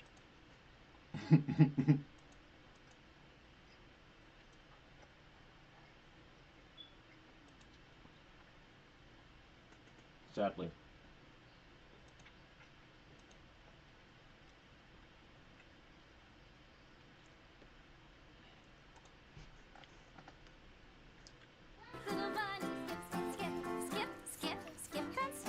Good for your soul.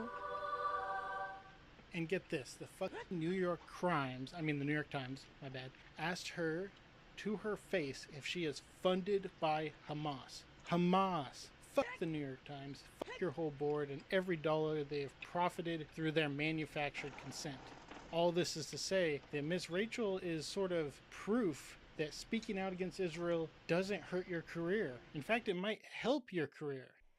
She recently wrote on Instagram, "I want my taxes to help children, not kill them. I want my taxes to feed children, not starve them. I want to build a better world, not bomb it," unquote. In another Instagram post, Ms. Rachel said she would refuse to work with anyone who's not spoken out against the treatment of Palestinians in Gaza. So when she was interviewed with Tarek from the Palestinian Children's Relief Fund, which is an organization we have donated to for this channel, and at the end of the interview, they asked him, what can people do? He said money for aid is great, but using Miss Rachel as an example, one of the best things people can do is have the people with significant platforms speak out against Israel's genocide. Support the people, the children of Gaza who starve every single day. Play the clip. And in terms of how to help people, how to help the Palestine Children's Relief Fund, you can volunteer, you can donate on our website, and you can just speak about what's happening. And I want to touch on this very importantly, because I know Rachel's probably won't say this, but Rachel has been, I would say, one of the most significant, if not the most significant voices for Palestinian human rights. Her advocacy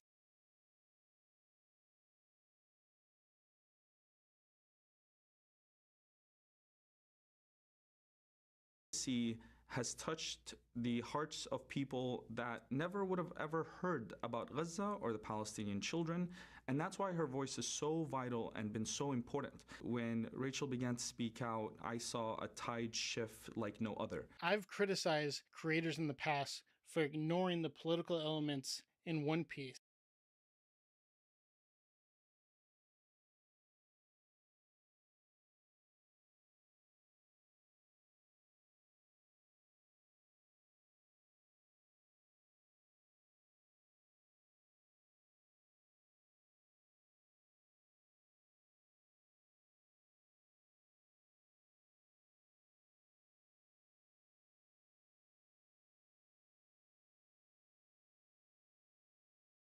The moment when Robin reveals she wants to die because she fears being abandoned in the world with the more than 170 nation empire pursuing her death to the point that they put a 79 million berry bounty on an 8-year-old girl. She's alone, no one wants her, and now that she's finally found a group where she feels love, her existence inevitably kills that love. Incomprehensible political power, capital power, and military power creates a wall of hopelessness, but her desire for death is a mask for her true desire, which she doesn't even allow herself to consider because it is impossible. While she wavers on that thought, the friends she will die for stand there ready to die with her. And when Luffy hears this, he shoots down the flag, declaring war on the world government. He's given her permission to say her true desire for the first time in her life. Tell me you wanna live! If I'm allowed to say my wish just this once, I want to live! And fools are still proudly and sincerely saying with a straight face, One Piece isn't political. And this video shows my actual outrage at these clowns because it causes a problem. The dumbest 10% of people yap more than the other 90%. Normal, decently well-adjusted people rightly don't have the time or energy to engage with these clowns because they are not losers. This video breaks down how this is even possible. Why are they the way they are, and why this matters to serious One Piece fans. We've ended up in a situation where the most influential anime content creators have alleged white nationalist dog whistler, significantly white nationalist enough that Google demonetized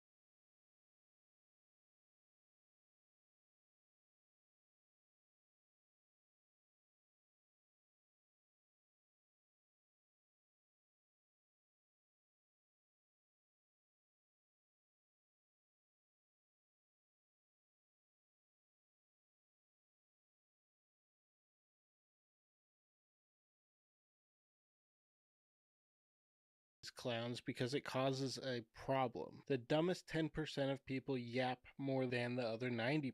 Normal, decently well-adjusted people rightly don't have the time or energy to engage with these clowns because they are not losers. This video breaks down how this is even possible. Why are they the way they are, and why this matters to serious One Piece fans. We've ended up in a situation where the most influential anime content creators have alleged white nationalist dog whistler, significantly white nationalist enough that Google demonetized his account.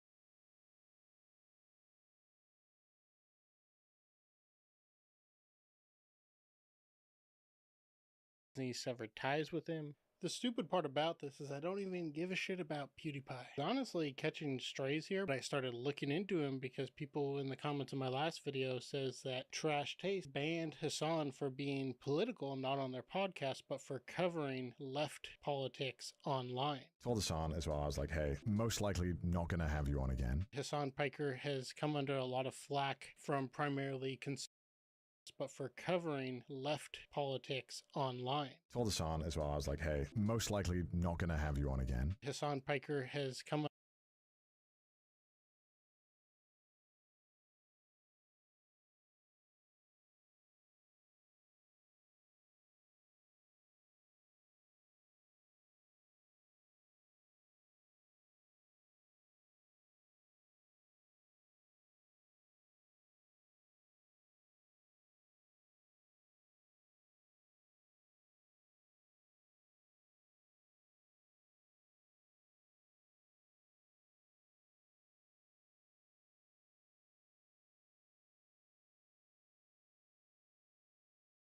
under a lot of flack from primarily conservative media for saying out loud that Israel is committing genocide. Trash Taste said, no, dog, we're not having you anymore. Bye-bye.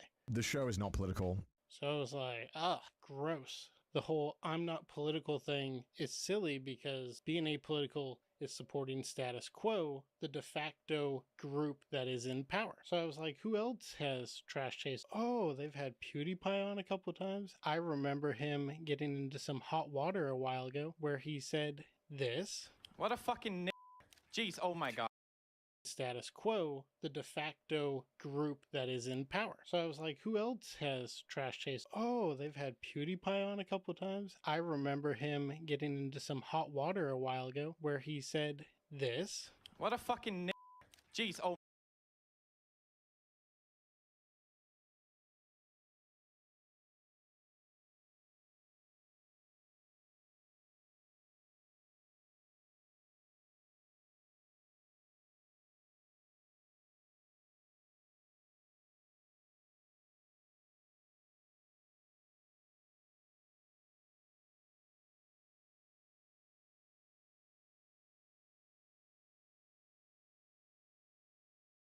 Oh my god, what the fuck? What a fucking asshole. Apparently he read a book at some point. An Antidote to Chaos by Jordan. Where he did this. He paid two men to hold up an anti-Semitic sign. PewDiePie caught a stray from just this research, and I was just like, I can't not include this, right? I mean, this is crazy. So Trash Taste has this guy on twice, a groiper who says the N-word. So Trash Taste is like, number one, One Piece is not political. You told me One Piece is very political. What aspect? I feel like I watched a different... Man, I saw Funny Gum Man. Yeah. Number two, a leftist who covers the genocide in Gaza. He's not allowed to come back on the podcast because it's too divisive. I don't keep up with what's going on. But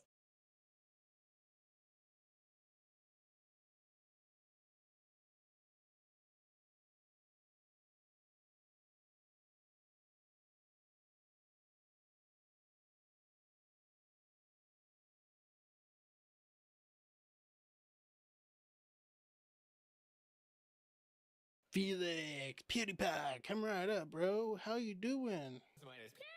So are they apolitical? Do you call that apolitical? I don't know if I call that apolitical. That is the level of normalization of hateful loser ideologies online. Those people are allowed in the anime space, and One Piece is unfortunately not immune to these hateful little grubs as a result of their families, friends, and community rejecting them as they should. They have so much time on their hands, and their favorite thing to do online is to trigger the libs, and all the big One Piece discussion and analysis channels have completely given into these narcissistic yappers to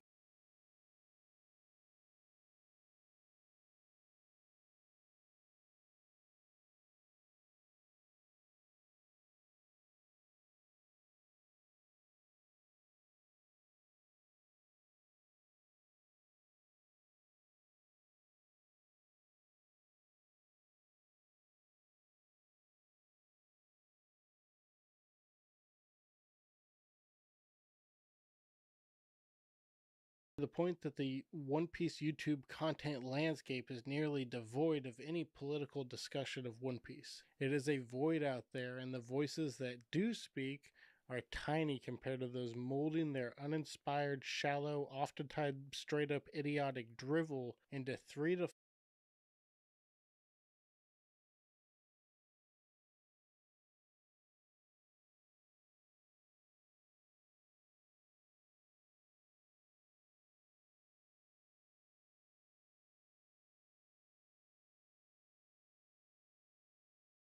four heaps of stank a week each. The biggest man on the internet is here to fill all of your holes. I hear very few voices out there, so let's get it all out there together. I think it'll be very healthy, so please enjoy. And while I have you, I'm only supported by viewers like you, so about 12 minutes into the video, I will briefly promote my $1 a month Patreon membership. If they put an iron circle around your neck, I will bite it away. Oh wow, that actually is not a Luffy quote, but it does fit the conviction that Luffy has. Luffy's conviction is, I'm not free until everyone is free. Now, I'll get to the real author of that quote, but I need to share a fucked up little freaky weird thing that you learn after making One Piece videos and post them on the internet for a while. About 10% of the fans don't know how to read. There is a little weird group of One Piece fans who have managed to consume some portion of One Piece, and they jaunt around like one of those fucked up little mascots in Times Square pretending very poorly to believe in it. So when I connected One Piece and Gaza, a fuck ton of preschool brained vampires posted some very mean and critical One Piece comments. My son is 3 years old and has more sound, reasonable beliefs and criticism than these bootlicking losers. They just go, "That makes me mad. You make the anime bad. I love anime. It's mine. Stop forcing YouTubers to be political." I did exploit their silence, cowardice, cynicism maybe, about making obvious political connections with a deeply political, existential, and humanist story and world. I did that, and you know what? It felt good that I found a way to bring attention to the people of Gaza using a story that touched my life and touched so many other people's lives. And I have terminally online people that have their butt glued to their chair from Cheeto dust that claim that I'm forcing creators to speak about Gaza, that I'm forcing them to think about politics when they just want to escape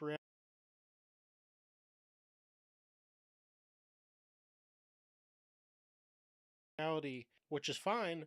But the problem comes in where you click on my video, that's you making a choice, which I hope you know that. The flip side of that is that these people are acting in bad faith. The existential idea that there are people who act inauthentically to their own beliefs and understanding of society to adopt what they know to be false values and ultimately not coming to terms with their own innate freedom as sentient human beings.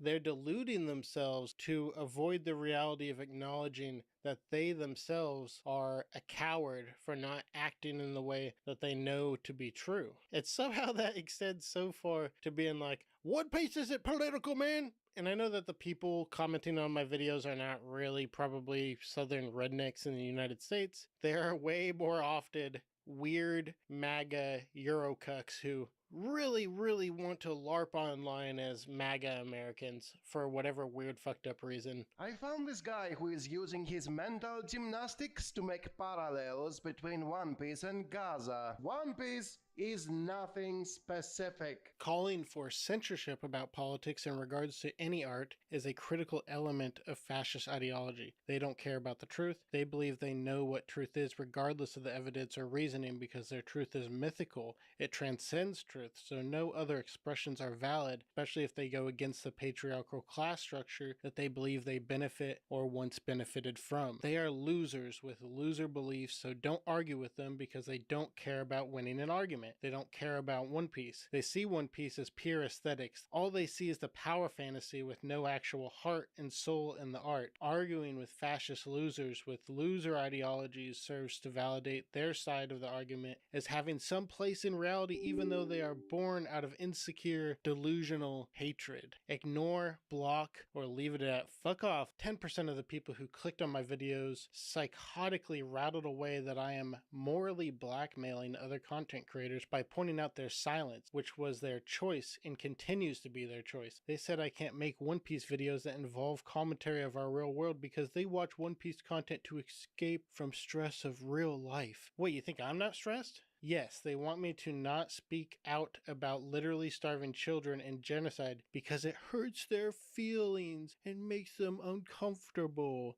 But you know what is ultimately causing a massive amount of my stress? The fact that there are children starving in Gaza every single day, 25, 30 Palestinians shot and killed while 200 are injured, trying to reach the food in these aid trucks. That stresses me the fuck out, and the fact that people aren't talking about it to capitulate to genocidal losers online is annoying. Shallow content creators that deprive you of something profound and enlightening in the story of One Piece, that they are so afraid of these gross, pathetic losers that cry and whine about One Piece just being a cartoon for kids. It's not political. You're hurting my feelings. Oppression, probably the fundamental political exploration of One Piece. And you're like, One Piece isn't political, they're just cartoons, it's just a rubber guy and he's silly. They're capitulating to those people. They just soothe your existential anxiety with mild, measured amusement about a story you don't understand. Not every single thing in One Piece is political, but wow, there is a lot of politics in One Piece. And maybe if you got like a preschool brain, you're like, hey, politics is just voting in elections and wanting to take rights away from trans people. If you're that type of person, you're just brain dead. By analyzing every idea and their criticisms, I could legally diagnose them as illiterate. And I don't mean they don't know how to read a word or a restaurant menu, although I do suspect that they order chicken strips and fries even off the kids menu at every restaurant trip because they're too picky after mommy caved into their incessant begging because she just didn't want to deal with it anymore. If even one single person watched my video and learned about the tragedy in Gaza, then that can open them up to learning about the true nature of this world.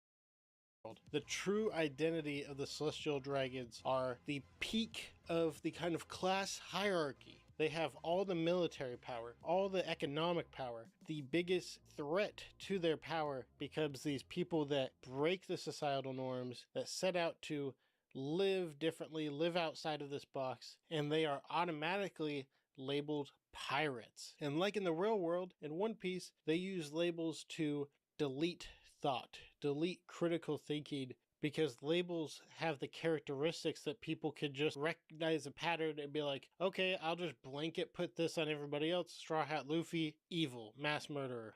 Support me for $1 a month on Patreon. I've been releasing regular exclusive content, and all my revenue on Patreon for this month and the month of July goes towards mutual aid for Palestinians. I'd love your support. Oh shit, I still need to explain that quote from the opening of this video. Yeah, that's Toni Morrison from her novel Beloved, which is basically a story exploring systemic trauma and the spirits of people that come from enslaved people. Wait, I just forgot that about 10% of these viewers accidentally rubbed their Cheeto figures across the screen, landing them impossibly onto my One Piece video about Gaza. And now I have to explain what a book is? Now, books contain these things called words, and then if you put those words in a certain order, you get sentences, and then paragraphs, and then chapters. And if you read all of that, you can actually kind of osmosis some of their ideas and expressions into yourself, and then you could mix that around in your own being and come up with some new insight about yourself or reality and kind of be entertained at the same time. See, One Piece actually isn't a cartoon, it's a comic. It has pictures and words. You need to be able to think, why might the author show this to me?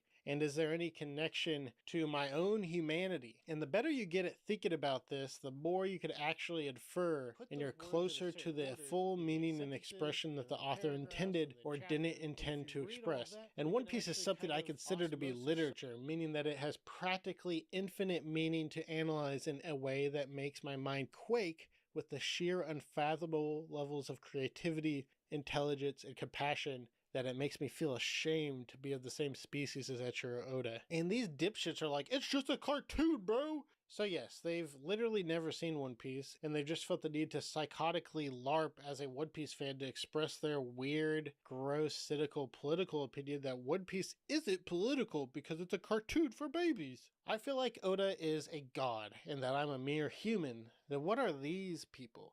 I'm not suggesting that they're not human. I'm not. Come on. And I'm specifically saying that even if they were subhuman, then we shouldn't hurt them or anything. I don't consider a chimp to be human, but I'm not going to punch a chimp. That's fucked up. I just need to not respect them in any way. Which is a very political anime, Connor. It's okay. Well, it is a very political What? anime. You told me One Piece is very political.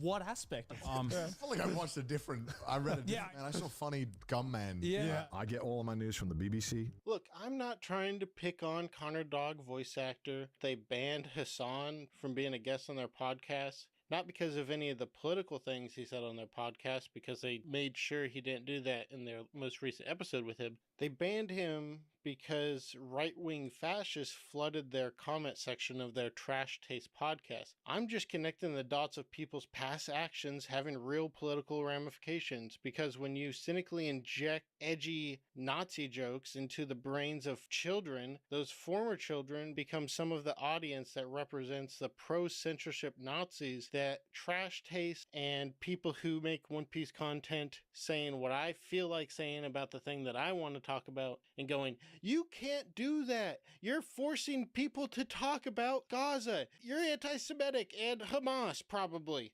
You are a loser. They capitulate out of some form of self-preservation because their deepest and most controlling fear guides their decisions like a cornered rat. They fear the implied threat that they could lose their audience and become another worker, like the depressed, apathetic audience they've cultivated. An audience that watches them unconsciously, perhaps to provide satisfaction through safe, sloppy amusement that assuages that deep, existential, inescapable reality of their eventual death and annihilation. It's just a cold, hard fact that a significant portion of audiences consume content for the same reason that a baby sucks a pacifier. It gives them a little bit of comfort in a world that feels uncaring, unsympathetic, and harsh to them. Stop making these videos that make me think about reality. It's very upsetting. And I'm just sitting there like, brother, you just need to go to therapy or like read a book. You guys are those types of people that haven't read a book since middle school or high school, right? Now, look, I'm not really placing myself above you because I consume slop content. My subconscious is also fractured from the horrifying reality that